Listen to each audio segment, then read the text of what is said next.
শিশুদের cough syrup নিয়ে সতর্ক রাজ্য। কাশির সিরাপ বিক্রিতে নির্দেশিকা স্বাস্থ্য দফতরের। ওষুধ প্রস্তুতকারক ও বিক্রেতাদের সতর্ক করল রাজ্য। আমাদের সঙ্গে রয়েছেন প্রতিনিধি সোমরাজ। সোমরাজ, ঠিক কি নির্দেশ দেওয়া হয়েছে? দেখো, সম্প্রতি মধ্যপ্রদেশে যে ঘটনা ঘটেছে শিশুদের কাপ সিরাপ নিয়ে, এবং তারপরে বিশেষত যারা প্রস্তুতকারক সংস্থা এবং যারা বিক্রেতা রয়েছে তাদেরকে সতর্ক করে একটি অ্যাডভাইজারি রাজ্যের তরফে জারি করা হলো। যে অ্যাডভাইজারিতে বলা হয়েছে যে শিশুদের কাপ সিরাপ তৈরির জন্য প্রয়োজনীয় যে কাঁচামাল, অর্থাৎ যে কাঁচামাল দিয়ে এই ওষুধ তৈরি হয়, সেই কাঁচামাল কেনার সময় বিশেষভাবে নজর দিতে হবে। এছাড়াও বলা হয়েছে যে রাজ্য সরকার স্বীকৃতি রয়েছেন তাদের থেকেই কাঁচামাল এবং কাঁচামাল কেনার সময় যাতে বারবার পরীক্ষা করা হয় সেদিকেও নজর দিতে হবে। লাইসেন্স অথরিটি যারা রয়েছেন অর্থাৎ ড্রাগ কন্ট্রোল, তাদের কাছে রিপোর্ট দিতে হবে। এছাড়াও আইন মাফিক যদি ওষুধের গুণমান না যাচাই করা হয় তাহলে সংশ্লিষ্ট সংস্থাই দায়ী থাকবে।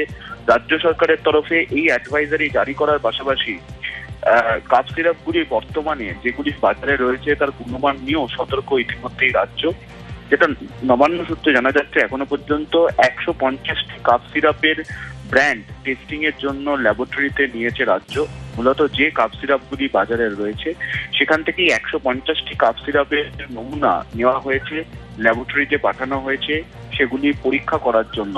পাশাপাশি রাজ্যে যেটা নবান্ন সূত্রে জানা যাচ্ছে 46টি ম্যানুফ্যাকচারিং ইউনিট রয়েছে যারা শিশুদের কাপ সিরাপ এখানে ম্যানুফ্যাকচারিং করে। সেই ম্যানুফ্যাকচারিং ইউনিটগুলি পরিদর্শনের সিদ্ধান্ত নেওয়া হয়েছে, অর্থাৎ প্রত্যেকটি ম্যানুফ্যাকচারিং ইউনিটে বিশেষ ড্রাইভ দেবে রাজ্য সরকার, তেমনটাই সিদ্ধান্ত নেওয়া হয়েছে। সোমরাজ, তারই পাশাপাশি মেডিকেল কলেজগুলো সতর্ক করেছে রাজ্য। সেক্ষেত্রে ঠিক কি নির্দেশ দেওয়া হয়েছে মেডিকেল কলেজগুলিকে?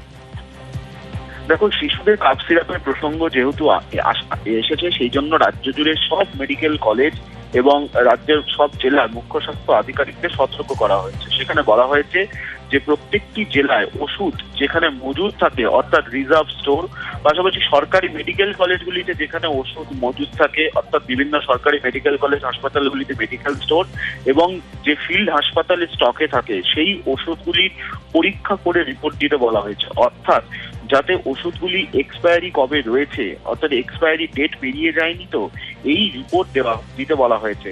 পাশাপাশি এটাও বলা হয়েছে যে সেই ওষুধগুলি ব্যবহারের জন্য নিরাপদ রয়েছে সেটাও রিপোর্ট দিতে হবে। প্রত্যেকটি মেডিকেল কলেজের সুপারদের যেমন এই রিপোর্ট দিতে হবে, তেমনি প্রত্যেকটি জেলার মুখ্য স্বাস্থ্য আধিকারিকদেরও এই রিপোর্ট দিতে হবে। 7 দিনের মধ্যে এই রিপোর্ট পাঠানোর নির্দেশ দেওয়া হয়েছে।